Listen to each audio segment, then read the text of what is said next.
Inilabas ng Pulse Asia ang resulta ng kanilang February 2025 Pulso ng Bayan Pre-Electoral National Survey. Nakatutok si JP Soriano. 13 senatorial candidates ang may statistical chance na manalo kung ngayon gagawin ang eleksyon.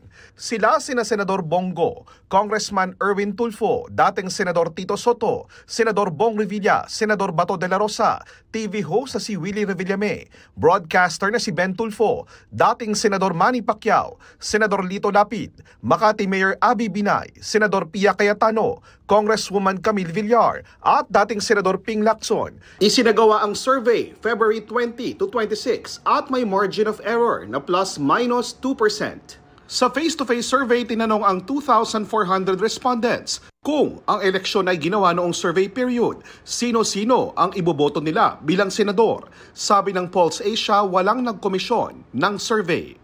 Para sa GMA Integrated News, JP Soriano, nakatutok 24 oras.